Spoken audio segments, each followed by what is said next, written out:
Welcome back to this Origin video series, and today we are here with Professor Anders Christian Jacobsen from Aarhus University. He is an internationally acknowledged scholar, Originian scholar, and we are very happy to have him here. He wrote a very important book in Originian scholarship called Origen, the Teacher of Salvation, and today we were going to talk about Origen's mythology.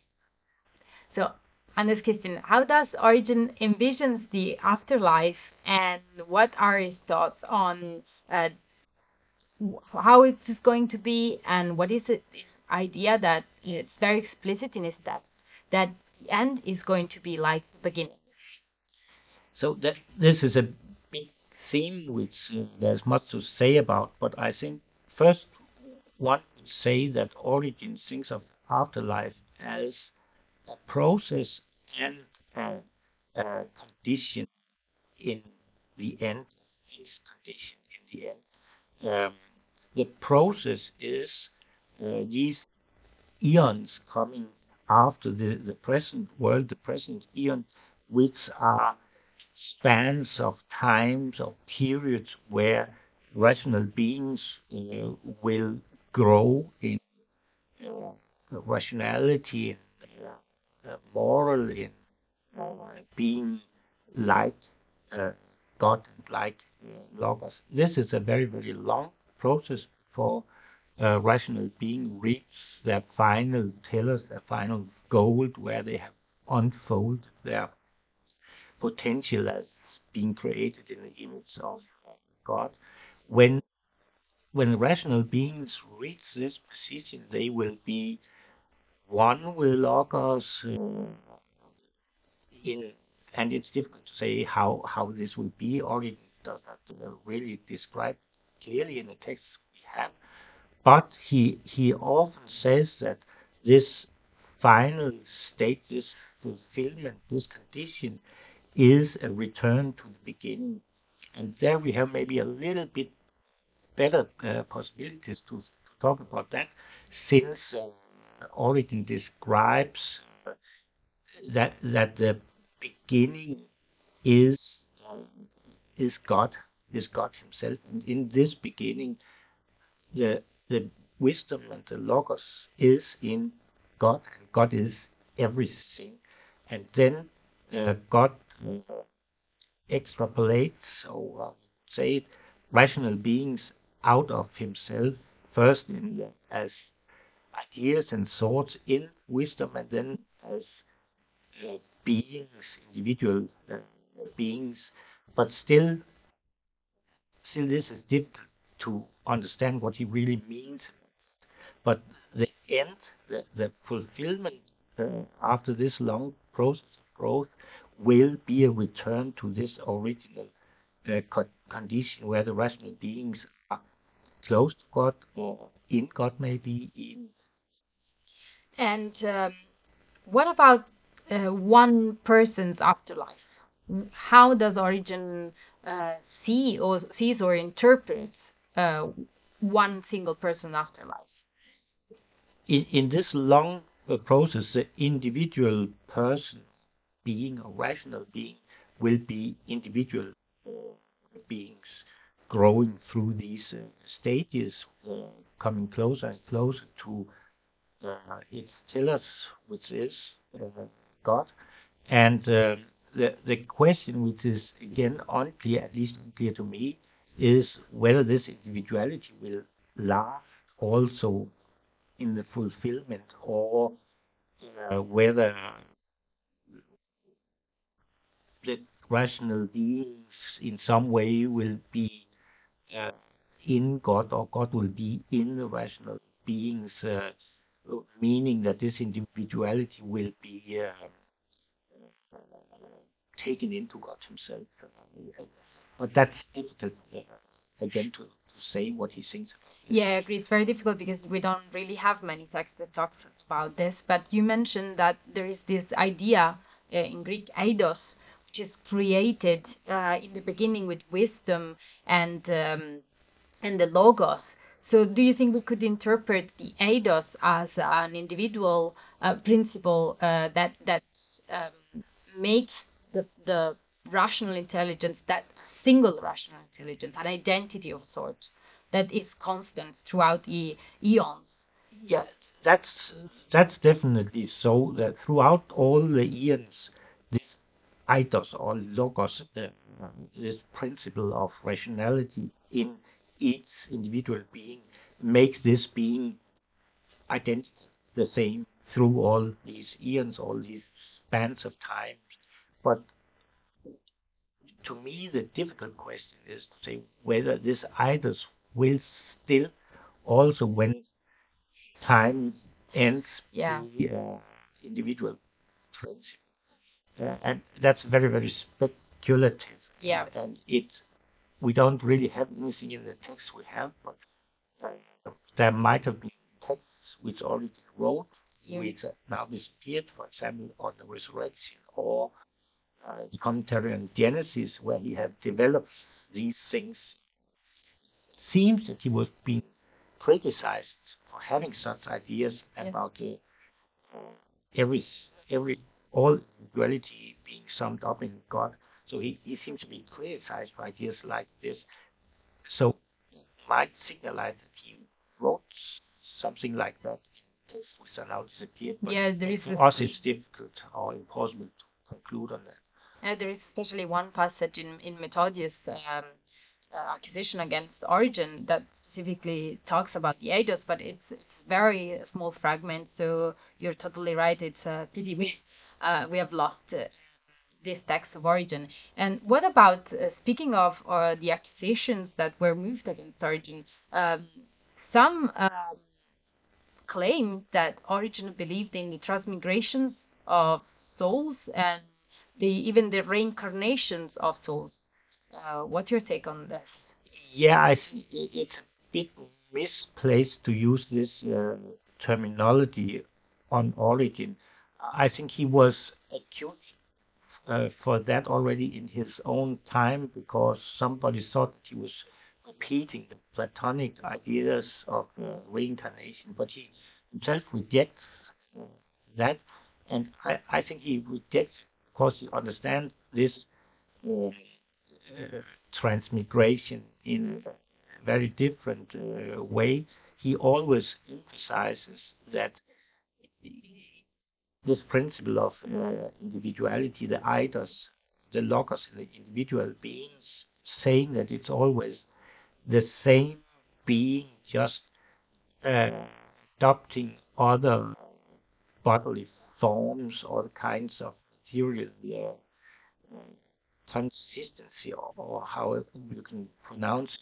So his focus is that it's a rational being who, the same rational being, the identical rational being, who moves through these spans of time, these eons, to reach its goal, its telos, which is already in it somehow from creation.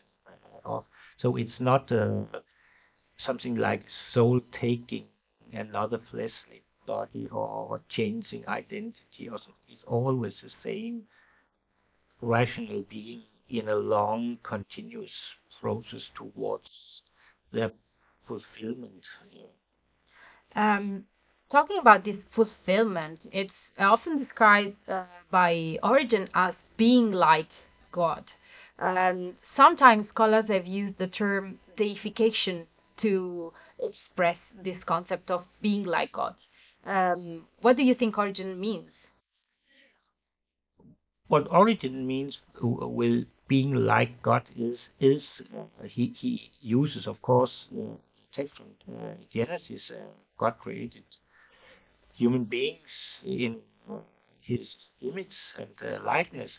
But when he interprets this, it means to him that you are created coming in some way out of God, being close to God, having the rationality, which is the most important mark of God in yourself. Also, you participate in what characterizes uh, the divine rationality. Therefore, you are like God. That means you have, you are not God, but you are like God since you have this rationality, and because you have this rationality, you have free choice to act good and not bad, and you have possibility to learn and to come close to God, to understand who God is and how human beings relate to God. So it's always this rational principle which marks human beings' likeness to God according to Origen.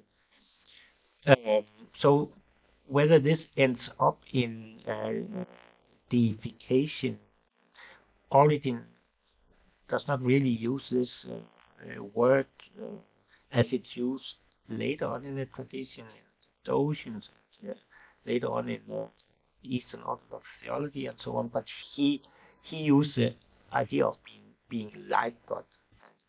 The thing which is difficult to understand is how close this likeness is. Is human beings divine in some kind, Yeah. or not? I'm doubting what I should think about that. I think that Origen's point is that you rational beings are very, very close to God. Maybe in the beginning or at the end, similar in God. I think you described this likeness to God with two very important elements. So you mentioned that they are similar to God in the sense that they could have the same usia. Would you agree with this characterization of Origen's likeness to God? So are the logos and the logikoi, do they have the same usia? Do they have the same essence or substance, whatever you prefer to traduce the term, the English, the Greek term? And you also mentioned freedom. So is this likeness to God some kind of ontological possession of freedom, which is absolutely central in Origen's system? And if so, how does it affect the eschatological and apocatastatical vision that Origen has of the cosmos and the rational intelligences? I It's difficult to say whether Origen thinks there is a substantial similarity between rational beings and the divine, and I don't think he used ousia in this connection. He used a few times describing Christ's relation to God, but I have looked for it because I would love to find such a place, because I think that would, if you find a place where Origen says that human beings participate in the divine ousia, then much would be much more clear in Origen. But I don't think you can find that. So I don't think we can make that claim. But the rationality in rational beings, in human beings, is the rationality which is also the divine rationality. So there is at least a participation there. And so there is a kind of ontological connection between the divine and human beings. And therefore, I would also say that freedom is one of these, free choice is one of maybe the most important signals that human beings participate in the divine. And I think that you cannot come more close to a definition. So this participation is that in the divine sphere. Yes, I would like to think so, but I cannot really find a place where it clearly states this. And it is actually not only human beings that Origen is talking about. When he speaks of rational intelligences, is often, or logikoi, is often mentioning other rational creatures like angels or even demons. What is their role in Origen's eschatology? Angels and demons and stars and planets and so on are, according to Origen, rational beings who are closer to or more far away from God than human beings are. So this depends on how uh, far these rational beings move away from the divine. Those who didn't move that far away are angels with a more heavenly body, more spiritual body, and the stars, planets also much more uh, fine in their materiality because they're closer to the divine. The devil is fallen further away and has a more solid, dark body. Uh, but they are all rational beings and all have their place in the system. And Origin also, in De Principiis, has the idea uh,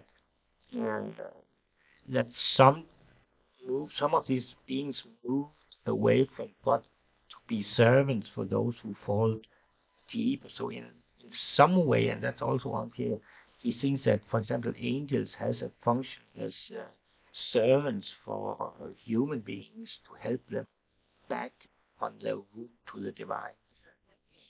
And what about this idea that Origen seems to display numerous texts on the Contra Chalcium in his dialogue, but also in the Principies, where he says that the devil himself will be saved at the end of time? That's part of the logic behind Origen's ideas, because nothing which comes out of God can disappear. Nothing of this divine rationality, this divine, I dare to say, see, can be lost. So therefore the devil cannot be lost. All what has been attached of sin and matter, wrongness to rational beings will disappear during these many punishments and so on. But substance itself, the rationality in rational beings will never disappear, because this is part of God Himself. So if this disappears, God will be uh, smaller, so to say, to use a metaphor, and that cannot happen in Origen's worldview. So therefore, the devil will also be saved, but not as devil. The devil will be saved as a rational being, cleansed for all this wrongness which attached to the devil. Yeah, it seems like there is some kind of transformative eschatology. So all creatures will be transformed into their perfect version, their perfect self, when there will be all in all in God at the end of time. Yeah. And is Origen's detractors late in the 4th century, they often accuse him that if this is his vision of the end of times, then there is no punishment for human sins or devil sins. How would Origen respond to this accusation that was moved against him? He would respond saying that there are a lot of punishment going on through these many eons, these many periods of time, and the meaning of going through these eons is exactly to be punished. But punishment in Origin is never destructive. Punishment is always healing, so it means cleaning out all what wrongly has touched itself. Matter which is not really matter, but which is nothing, which is just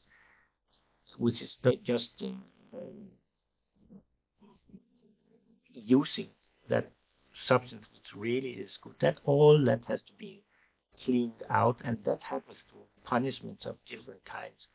A major image for that in Origin is the fire, which is also used by many others. So the fire will burn all these, all this wrongness, all these bad things out, so the rational being will be totally clean, and only the divine substance is left, and then the goal has been reached. But there is a lot of punishment on that way. Yeah, I agree. It seems like punishment is not something that belongs to the end of times. It belongs much more to what we live right now, Yeah, as humans or as angels or any rational creatures what in we the live cosmos. right now, and what, according to Origin, all rational beings will experience in these many later eons.